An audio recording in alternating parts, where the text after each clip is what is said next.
Road ప్రమాదాల్లో తోటపల్లికి గ్రామానికి సంబంధించినటువంటి జోగు బంగారయ్య, అదేవిధంగా మహేష్ గారు, అదేవిధంగా నాగమ్మ గారు మరియు ఇంకొకరికి తీవ్రంగా హైదరాబాద్లో హాస్పిటల్లో చికిత్స పొందుతున్నటువంటి శ్రీపతి గారు, వారు కూడా వారి పరిస్థితి చాలా విషమంగా ఉంది. ఎప్పుడు మరణిస్తాడనే ఆశాభావంలో మేము ఉన్నాము. అయితే మరి ఈ జరిగినటువంటి రోడ్డు ప్రమాదంలో పండుగ వేళన అందరూ తోటపల్లి గ్రామస్తులు కన్నీటి దుఃఖంతో మరి ఈ యొక్క కల్లకుర్తి పట్టణంలోకి ఆసుపత్రిలో శవాలు ఉన్నా కూడా ఇంతవరకు యాక్సిడెంట్ చేసినటువంటి వ్యక్తి ఇంతవరకు పట్టించుకోకపోవడం చాలా బాధాకరమైనటువంటి విషయము. నిన్న సాయంత్రం 4 గంటలకు జరిగినటువంటి రోడ్డు ప్రమాదం మరి ఈరోజు సాయంత్రం 4 గంటలు దాదాపు కావస్తుంది. అయినా కూడా ఇంతవరకు ఆ యొక్క యాక్సిడెంట్ చేసినటువంటి వ్యక్తి ఇంతవరకు స్పందించకపోవడం చాలా బాధాకరమైనటువంటి విషయము.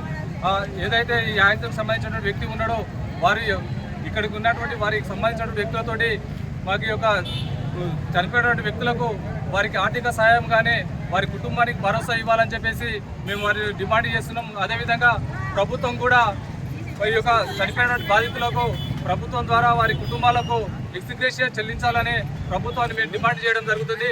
అదేవిధంగా చనిపోయినటువంటి ఆ యొక్క కుటుంబాలకు వారి యొక్క వాళ్ళ ఇంట్లో ఎవరైనా చదువుకున్నటువంటి వారంటే వారికి ఒక ప్రభుత్వ ఉద్యోగం కూడా ఇవ్వాలని చెప్పేసి మేము ప్రభుత్వాన్ని డిమాండ్ చేస్తున్నాము.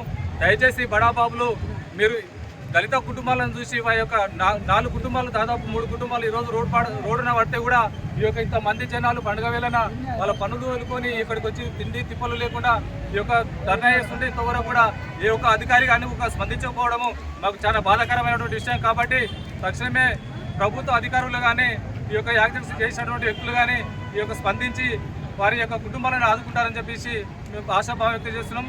లేని పక్షంలో ఇంకా మేము ఈ యొక్క ధర్నాన్ని అట్లే విధంగా కొనసాగించే అవకాశం ఉంది. కాబట్టి దయచేసి మాకు తొందరగా ఈ యొక్క స్పందన రావాలని చెప్పేసి ఈ యొక్క విషయంలో మీకు తెలియజేస్తున్నాం మీడియా ద్వారా.